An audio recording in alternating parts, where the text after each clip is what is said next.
అష్టావక్ర సంహిత chapter 20 talk 125. Ashtavakra సంహిత యొక్క చివరి అధ్యాయం ఇది. సో ఇప్పటి వరకు అష్టావక్రుడు జనకుడు వాళ్ళిద్దరి మధ్య జరిగిన రకరకాల conversations, true conversations, cross talk కాదు, ట్రూ కాన్వర్జేషన్స్. అంటే ఒకరు చెప్పింది ఒకరు శ్రద్ధగా విని అక్కడి నుంచి సంపూర్ణంగా స్పందించే ఒకనొక పద్ధతి. మోస్ట్ ఆఫ్ ద టైం మనుషులు కాన్వర్జేషన్ నిజంగా చేయరు. 99% జరిగే సంవాదాల్లో అహంకారం యొక్క ఛాయ ఉంటుంది. నేను చెప్పింది నెగ్గాలి అన్న భావన. కానీ జనకుడికి అష్టావక్రుడికి మధ్యన జరిగిన ఈ సంవాదం నిజమైన సంవాదం. ఇద్దరు సత్యం గురించి మాట్లాడుతున్నారు అంతే. వ్యక్తి పక్కకు జరిగాడు, సత్యం మిగిలింది. మామూలుగా జరిగే సంవాదాల్లో సత్యం పక్కకు జరిగి వ్యక్తి మిగులుతాడు. అదొక్కటే తేడా.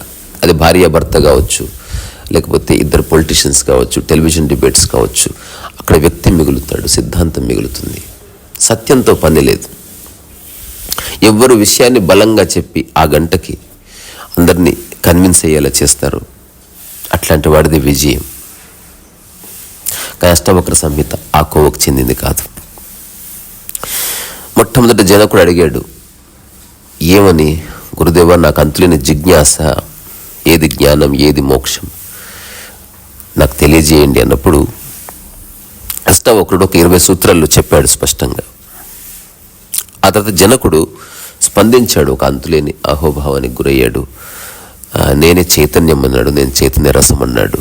అసలు అంతా నాదే అన్నాడు, ఏది నాది కాదన్నాడు. సముద్రాన్ని నేనే అన్నాడు, సముద్రం మీద ఉన్న అలలతో నాకేం సంబంధం అన్నాడు. ఆ తర్వాత అష్టావక్రుడు జనకుడికి చెప్పాడు, ఒకసారి ఆలోచించుకో, ఎందుకంటే నువ్వు మళ్ళీ రాజు తిరిగి వెళుతావు, నీకు భార్య ఉంది, నీకు సంసారం ఉంది, నువ్వు అనుకున్నంత ఈజీ కాదేమో. అందుకని నువ్వు ఏవైతే నీవనుకుంటున్నావో అవన్నీ పక్కకు జరిపితే నువ్వు సమాధిలో లయం అవ్వచ్చు అన్న తర్వాత జనకుడు లయయోగ గురించి చెప్తాడు. నేను సమాధిలో లయం కావడం ఏమిటి? సో ఒకే అంశాన్ని రకరకాలుగా స్పృశించి అన్ని దిక్కుల నుంచి సత్యాన్ని రకరకాల పద్ధతుల గురించి వీళ్ళు చెప్పడంలే. విషయం ఒక్కటే. అసలు నిజంగా ఆధ్యాత్మికతను అర్థం చేసుకోవాలంటే పద్ధతితో పని లేదు. పద్ధతి ఎందుకు అవసరమైంది? నీకు స్పష్టత లేదు కాబట్టి, చూడగానే గ్రాస్ప్ చేయలేవు కాబట్టి. ఇప్పుడు సైకిల్ నేర్పించండి అని అడిగితే 10 మంది 10 రకాలుగా మొదలు పెట్టవచ్చు, 10 మంది 10 రకాల నియమాలు పెట్టవచ్చు. అందులో 2, 3 ఖచ్చితంగా ఒత్తి చెప్పవచ్చు. ఏదేమైనా మిగతా 10 మందికి సైకిల్ రావచ్చు. ఇప్పుడు ఆ 10 మంది కనుక చర్చిస్తే మా గురువు ఇట్లా చెప్పాడు, మా గురువు అట్లా చెప్పాడని విభేదాలు వస్తాయి. ఇక్కడ విషయం ఏమిటి? గురువు ఇలా చెప్పాడని కాదు, సైకిల్ వచ్చిందా లేదా. సో నీ అంతకి నీకు రాదు కాబట్టి నువ్వు ఆధారపడుతున్నావు. నీకు చెప్పడం కష్టం కాబట్టి ఒక పద్ధతి లేకపోతే ఒక మంత్రం ఏదో ఒకటి అవసరం అవుతుంది. ఎందుకంటే నీ మనసుని అది చేరాలి కాబట్టి. సో జనకుడు అండ్ అష్టావక్రుడికి జరిగిన ఈ సంవాదం అంతా మీరు గనక గమనిస్తే ఒక్కొక్క పదం, ఆ పదాన్ని నువ్వు అనుభవిస్తే తద్వారా ఆత్మజ్ఞానం అని సింపుల్ డిక్లరేషన్ ఉంది. నేను దాదాపు అన్ని చాప్టర్స్లో అట్లీస్ట్ ఈ విషయాన్ని స్పృశించాను. విశ్వసాక్షి సుఖీభవ్, అన్నిటి పట్ల సాక్షిగా ఉండు, నిమిత్త మాత్రంగా ఉండు, ఏం జరిగినా జస్ట్ అట్లా ఉండిపో. లేకపోతే నిష్కామ కర్మ చేస్తూ ఉండు, ఏదన్నా ఒక్కటి పట్టుకో. ఆ ఒక్క దాంట్లోనే అన్నీ ఉన్నాయి. నిరంజనునివిగా, నిర్వికల్పుడివిగా, నిరపేక్షతతో ఉండు, నిష్పక్షంగా ఉండు, నిష్కపటంగా ఉండు. అన్నీ ఉండమని కాదు, ఒక్కటి ఉండు, పరిపూర్ణంగా ఉంటే అన్నీ మేనిఫెస్ట్ అవుతాయి. ఆ తర్వాత ఇంకొక ముఖ్య విషయం, నిజంగా ఏ మనిషికైతే జ్ఞానోదయం అయిందో లేదా జీవితం యొక్క మూలమైందో అతను ఖచ్చితంగా ద్వంద్వాతీత స్థితిని అనుభవిస్తూ ఉండవలసిందే. నీ మనసులో ద్వంద్వం ఉండి ఎంత గొప్ప ఆధ్యాత్మిక ప్రవచనం ఇచ్చినా, నువ్వు ఎంత గొప్ప గురువైనా కుछ ఫరక్ नहीं పడతా.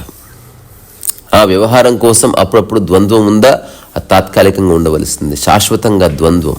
నేను ఎందుకు ఆశ్రమాలకి చాలామంది అడుగుతారు, ఎందుకు మీరు టార్గెట్ ఏం చేయడం లే, ద్వంద్వం కనిపిస్తుంది అక్కడ. అంటే ఎవరైతే ఒక ఆశ్రమం నడుపుతున్నారో ఒక పద్ధతిని వాళ్ళు అంగీకరిస్తున్నారు, మిగతా పద్ధతుల్ని వాళ్ళు వ్యతిరేకించవలసిందే. అక్కడ వేరే వాటి చర్చ ఉండదు. సో తెలియకుండా ఒక ద్వంద్వంలోకి వస్తే మాది మీది, ఈ సిద్ధాంతం ఆ సిద్ధాంతం అనే థాట్ క్రియేట్ అవుతుంది అక్కడ. దాన్ని ఎరాడికేట్ చేసేయాలంటే అది వెళ్ళిపోవాలి కంప్లీట్గా. సో ఏది ఏమైనా ద్వంద్వం వెళ్ళిపోవాలి. ఒకవేళ జీవితం యొక్క మూలస్థితి అర్థమైందనుకో, అసలు ఆ వ్యక్తి యొక్క స్థితియే కీలకం తప్ప ఆ వ్యక్తి యొక్క జెండర్ కాదు. సో ఆడవాళ్ళకి లేదా మగవాళ్ళకి జ్ఞానోదయం అవుతుందా, ప్రశ్న అది కాదు. జ్ఞానోదయం అయితే అసలు ఆడ మగ ప్రస్తావన ఉండదు. నేను అందుకే రమణ మహర్షిని స్థితి అని చెప్పాను. నాకు తెలిసి ఈ భూమి మీద రమణ మహర్షి గురించి ఆ స్టేట్మెంట్ ఎవడు ఇచ్చి ఉండడు. ఎందుకంటే వాళ్ళు ఎప్పుడు స్థితిని చూడలేదు. రమణ మహర్షిని మగవాడిగానే చూస్తున్నారు. రమణ మహర్షి వాళ్ళ అమ్మని ఆడదానిగా చూస్తున్నారు. అక్కడున్న రకరకాల భక్తులని శిష్యులంతా ఆడ మగగా విభజించే చూస్తున్నారు. విషయం అదిగానే కాదు. ఇది చాలా సూక్ష్మం. ఇప్పుడు నేను చెప్పిన తర్వాత ఎవడైనా బట్టి పట్టొచ్చు, వాడి స్టేట్మెంట్ బాగుంది కదా అని వాడు వాడుకోవచ్చు. అది నీలో ఉంటే తప్ప నువ్వు అది వేరే వాళ్ళలో చూడలేవు. ఒక 10 ఫిలాసాఫికల్ స్టేట్మెంట్ బట్టి నీకు మంచి వేదిక దొరికితే అట్లాంటి వేదికల మీద 100 సార్లు ప్రసంగాలు ఇస్తే నువ్వు ప్రపంచంలోనే గ్రేటెస్ట్ ఫిలాసఫర్ అయిపోయి ఉండవచ్చు.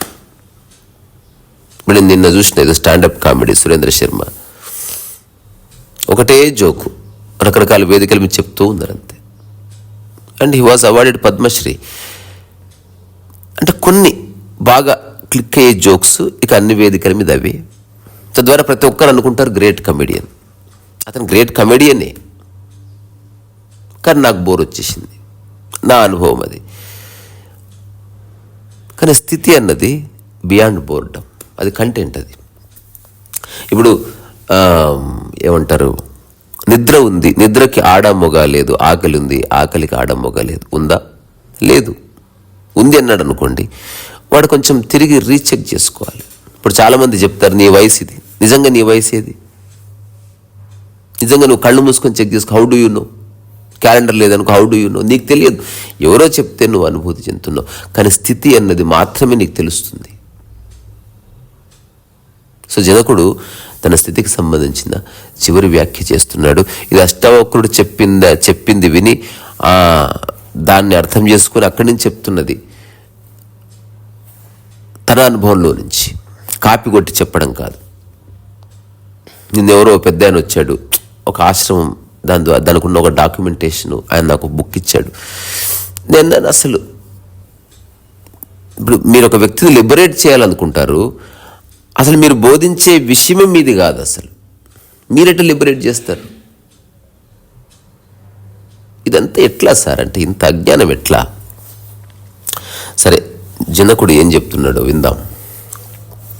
క్వా భూతాని క్వా దేహోవా క్వేంద్రియాణి క్వ వా మనా క్వా శూన్యం క్వ చ నైరాశ్యం మత్స్వరూపే నిరంజనే.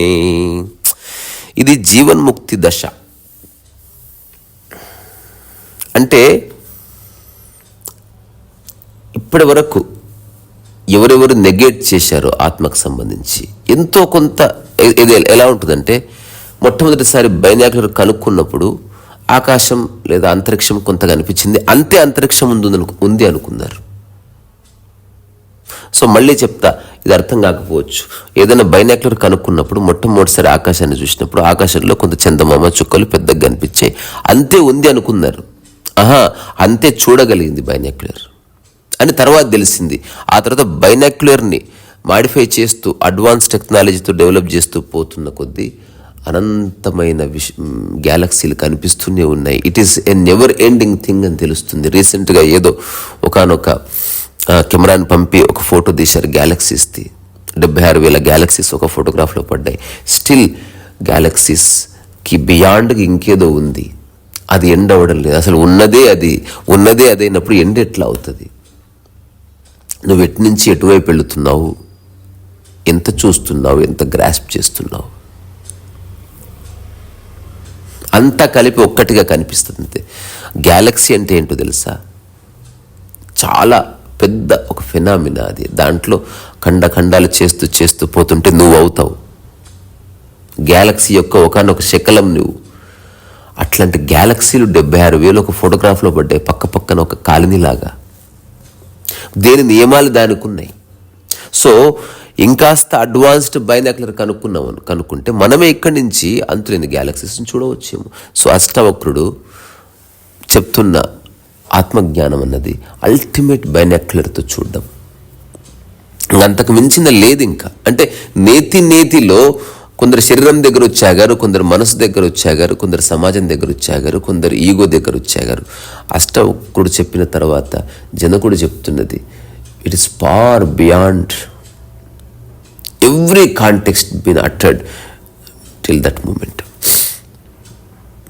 అంటే నేను ఆకాశము కాదు, నాలో పంచభూతాలు ఎక్కడుంది, నాకు దేహం ఎక్కడుంది, నాకు ఇంద్రియాలు ఎక్కడున్నాయి, నాకు మనస్సు ఎక్కడుంది, నాకు శూన్యం ఎక్కడుంది, నాకు ఆశ నైరాశ్యం ఎక్కడుంది, అలాంటివి ఏమీ లేవు అన్నాడు. ఏదైతే తన స్థితియో దానికి ఏవి అంటుకోలే. ఇప్పుడు ఇది అర్థం కావాలంటే మళ్ళీ రమణ మహర్షిని ఎగ్జాంపుల్గా తీసుకొస్తా. ఇప్పుడు చేతికి గాయమైంది, నేతి అంటే నువ్వు ఏది అని తెలియకపోతే నాకు గాయమైందని విలవిల ఏడవచ్చు. రమణ మహర్షి చెయ్యి గాయమైంది, దాన్ని దూరం నుంచి చూస్తున్నాడు. నేను చెయ్యి కాదు, తద్వారా ఆ గాయం నాది కాదు, ఆ గాయం నాలో ఉన్న నేను పట్టుకున్న ఒక భాగానికి అయింది, నాకు కాదు అని తెలుసుకున్నాడు ఆయన. So he stood little away from his body. నేను చెప్తున్నా I stood little away from my body. కానీ ఇది ఎట్లా ప్రూవ్ చేస్తాం? నేను ప్రూవ్ చేయలేను. నువ్వు నమ్మడం నమ్మకపోవడం నా విషయం కాదు, బట్ అటువంటి స్థితి ఉన్నది. నువ్వు ఒప్పుకుంటే ఏమి, ఒప్పుకోకపోతే ఏమి. నీ బోడి ఒప్పుకోవడం మీద ఈ ప్రకృతి నడుస్తలేదు. అట్లాగే అవగాహన కూడా, ఎవడి చేతనో మెప్పించబడాలని, ఎవడి చేతిలో ఒప్పుకోబడాలని ఇదంతా చెప్పబడ్డం లేదు. మీరెవ్వరూ ఒప్పుకోకపోయినా ఉన్నదేదో ఉన్నది. Simple as that. సో అందుకని రమణ మహర్షి తన శరీరాన్ని తాను బాహ్యంగా నిలబడి చూశాడు. స్థితి అన్నది నిజంగా నేను చెప్తున్న అష్టావక్ర సంహిత యొక్క సమగ్ర సారం రమణ మహర్షిలో కనిపించింది. ఊరికే చెప్పలే. ఆయన ఏం నాకు బంధువు కాదు, నేనేం ఆయన ఉద్దరకు తీసుకోలేదు, రమణ ఆశ్రమాన్ని నేను ప్రమోట్ చేస్తలేను. అసలు ఆశ్రమం ఏదైనా బంద్ కావాల్సిందే. ఆ స్థితి అన్నది ఇప్పుడు నన్ను నేను ఎగ్జాంపుల్గా పెట్టుకొని చెప్పవచ్చు, బాగోదు. మీరు వినడం మానేసి నన్ను ద్వేషించడం మొదలు పెడతారు, నన్ను ట్రోల్ చేస్తారు. ఎందుకు తలకే నొప్పి? ఇంకొకడు ఉన్నాడు కదా రమణ మహర్షి ఆడ కాదు, మొగ కాదు, స్థితి. ఆడ మొగ కూడా, బట్ దానికి బియాండ్గా స్థితి ఉంది. జెండర్ ఉంది, అట్లంటే ఊరుంది, ఆయన పేరు పాత పేరుంది వెంకటరామన్, వాళ్ళ అమ్మనే. ఇవన్నీ కాదు, వాటన్నిటికీ అంటకుండా నిలబడే ఒక స్థితిలో అతను ఉన్నాడు. ఆ స్థితే తానయ్యి ఉన్నాడు. దాని గురించి జనకుడు చెప్తున్నాడు. సో అష్టావక్ర సంహిత ఈ యొక్క చివరి చాప్టర్ ఒక్కటి ఉంచి అష్టావక్ర సంహిత మొత్తం తీసేసిన ఏమి కాదు. లేదా అష్టావక్ర సంహితలో first chapter and second chapter నుంచి మిగతాది మొత్తం తీసేసిన ఏమి కాదు. దాదాపు విషయం అదే. సో అందుకే ఎవరైతే వింటున్నారో చదివే వాళ్ళకి బోర్ వచ్చే అవకాశం ఉంది. Because it is repetitive. ద్వంద్వం వద్దని ఎన్నోసార్లు చెప్పారు ఇందులో. కానీ ఎన్ని రకాల ద్వంద్వాలు ఉన్నాయి అనేది ఎక్స్ప్లోర్ చేయబడ్డది. అది మీరు గుర్తించాల్సింది. ద్వంద్వం వద్దు అంటే ద్వంద్వం వద్దు అనగానే అర్థం కాదు. సో సుఖ దుఃఖాలనే ద్వంద్వం వద్దు, జనన మరణాలనే ద్వంద్వం లేదు, ఇట్లా చెప్తూ వచ్చారనమాట. నా అనే భావన పోయింది, సిద్ధాంతము నీవనే భావన పోయింది. ఎక్కడెక్కడ ద్వంద్వం లేదో అక్కడ జ్ఞాని లేడు, అక్కడ జ్ఞానము లేదు. జ్ఞానం అంటే జ్ఞాని అంటే ద్వంద్వాన్ని చూస్తున్నవాడు, ద్వంద్వంలో ఉన్నవాడు కాదు. ఆ తర్వాత అష్టావక్రుడు చెప్తున్నాడు, అష్టావక్రుడికి జనకుడు చెప్తున్నాడు, క్వా శాస్త్రం క్వాత్మ విజ్ఞానం క్వా వా నిర్విషయం మనా క్వా తృప్తి క్వా వితృష్ణత్వం గతా ద్వంద్వస్య మే సదా. సేమ్ ఇవన్నీ డిక్లరేషన్స్. ఇక అష్టవక్ర సంహిత ఈ చివరి చాప్టర్లో జనకుడు డిక్లేర్ చేస్తూ వస్తున్నాడు అంతే. నేను ఇంద్రియాన్ని కాదు, నాకు దేహమే లేదు, నాకు పంచభూతాలు లేవు, నేను దేంతో ఐడెంటిఫై కాను స్వామి అని చెప్పాడు అంతే లిటరల్గా. ఇప్పుడేం చెప్తున్నాడు, నేను సదా ద్వంద్వరహితుడై ఉన్నాను. నాకు శాస్త్రం ఏమిటి, ఆత్మవిజ్ఞానం ఏమిటి, విషయం ఏమిటి, నిర్విషయం ఏమిటి, మనస్సు ఏమిటి, క్యా బాత్ కర్రే, మనోలయం ఏమిటి, తృష్ణ ఏమిటి, వితృత్వష్ణం ఏమిటి, వాసన ఏమిటి, తృప్తి ఏమిటి, అసలు ద్వంద్వం లేదు, అద్వంద్వం లేదు. నేను నిరంతర శాంతిని, ప్రశాంతిని, అనంత శాంతిని. నిన్న ఒక చిన్న ఇంటర్వ్యూ జరిగినప్పుడు ఏవేవో గొప్ప జవాబులు ఇస్తాడని ఆశించిన వాళ్ళకి నా ఇంటర్వ్యూస్ అన్ని భంగపాటు. ఇప్పుడు ఒక రకంగా తయారయ్యి నువ్వు హిమాలయాల్లోకి వెళ్ళి ఒక రకంగా దండలేసుకొని నువ్వు ఏదో వింతగా మాట్లాడితే ఆబ్వియస్గా ఆసక్తి ఉంటుంది. అసలు మూలంలోకి వెళితే అవేవీ లేవు. అది నేను చెప్తున్నా, హాయిగా ఉండడం కోసం ప్రయత్నించిన అన్న. అసలు నమ్మబుద్ధి కావడం లేదు. ఇంత చిన్న విషయం ఆత్మజ్ఞానం అంటే. నేను ఇంతకంటే సూక్ష్మ విషయం. అనవసరంగా హాయి అని పదం వాడను. హా అంటే బాగుంది. ఒక ఆనందంలో మూలిగే మూలుగు ఉంటుంది కదా, అది అట్లాంటిది అనమాట. It is indescribable. సో నేను ద్వంద్వరహితుణ్ణి, తద్వారా నేనే స్థితిని. మళ్ళీ నాకు సపరేట్ జ్ఞానం ఏంది? ఈ సమస్త సృష్టికి ఆధారభూతమైన విషయాన్ని మళ్ళీ నేను విషయాన్ని పట్టుకోవడం నిర్విషయం అవడం ఏంది? ఇది ఎట్లుంటుంది? నీటిని నీరు పట్టుకుంటుందా? ఆకాశాన్ని ఆకాశం పట్టుకుంటుందా? అరచేయిని అరచేయి పట్టుకుంటుందా? జ్ఞానాన్ని పట్టుకుంటుందా? అలా ఎలా ఉంటుంది అని చెప్పేస్తున్నాడు అంతే. సో పరమహంస అంటే ద్వంద్వాతీత స్థితి. నిద్రపోతున్నాడు మా అబ్బాయి అన్నాడు కనుక ద్వంద్వాతీత స్థితిని అనుభవిస్తున్నాడు. నేను ఆనందంగా ఉన్నట్టు ద్వంద్వాతీత స్థితిని అనుభవిస్తున్నాను. భావప్రాప్తి అంటే ద్వంద్వాతీత స్థితిని అనుభవిస్తున్నారని. ఎక్కడెక్కడ ద్వంద్వం ఉందో అక్కడ నువ్వు సఫర్ అవుతున్నావు. ఎక్కడ ద్వంద్వం లేదో అక్కడ నువ్వు లయంలో ఉన్నావు. అదే నీవై ఉన్నావు. అదే జనకుడు కానీ అష్టావక్రుడు కానీ పదే పదే పదే పదే మనకు అందజేస్తున్నారు అష్టావక్ర సంహితలు. అష్టావక్ర సంహిత భాషపరంగా పూర్తవుతుంది, స్థితిపరంగా కొనసాగుతుంది. అష్టావక్ర సంహిత అన్నది సమగ్ర జీవన సారాంశం, ప్రకృతి యొక్క హృదయం, ఆధ్యాత్మికత యొక్క చరమస్థితి. అనుభవించిన వాడు అదృష్టవంతుడు, అనుభవించని వాడు అదృష్టవంతుడే. ఎందుకంటే ఇంకా అనుభవించే అవకాశం ఉంది, అర్థం చేసుకునే అవకాశం ఉంది. అందుకని ఒకవేళ విన్న తర్వాత అర్థం కాలేదనుకో, అట్లీస్ట్ భాషగా ఎంజాయ్ చేయండి. అర్థమయ్యే సమయంలో ఖచ్చితంగా అర్థమవుతుంది. సో ఇక్కడి నుంచే మీ అందరి ఓపిక శిరస్సు ఉంచి నమస్కారం చేస్తున్నా. ద్వంద్వ స్థిత స్థితిని అనుభవించండి. అనుభవిస్తూనే ఉన్నారు. అన్నింటిలో ద్వంద్వాతీత స్థితి వచ్చినప్పుడు అదే జ్ఞానం అంటే అని తెలుస్తుంది. జ్ఞానం అంటే పుస్తకాలు చదివి బట్టి పట్టడం కాదు. నువ్వు అనుభవిస్తున్న దాన్ని ఆ స్థితికి సంబంధించింది. ఎప్పటికీ చెక్కు చెదిరిన ఒకనొక స్థితిని అనుభవించడం అంతే. ఇంతకు మించి వేరే లేనే లేదు. ఎవరెవరైతే గొప్పగా చెప్తున్నారో వాళ్ళు ఇంకా కొంత ప్రయాణం చేయవలసి ఉంది. ఎవరైతే వేషాలు వేసుకొని చెప్తున్నారో వాళ్ళు ఇంకా కొంత నేర్చుకోవాల్సి ఉంది. స్టిల్ ఇంకా కొంత వెళ్ళాలి. ఇంకా కాస్త అజ్ఞానం ఉంది. కానీ వాళ్ళు వినడానికి సిద్ధంగా లేరు కాబట్టి వాళ్ళు కొన్ని వేల ఏళ్ళైనా అజ్ఞానం అలాగే ఉంటుంది. ఉండనివ్వండి. రిసరస్ వయసు.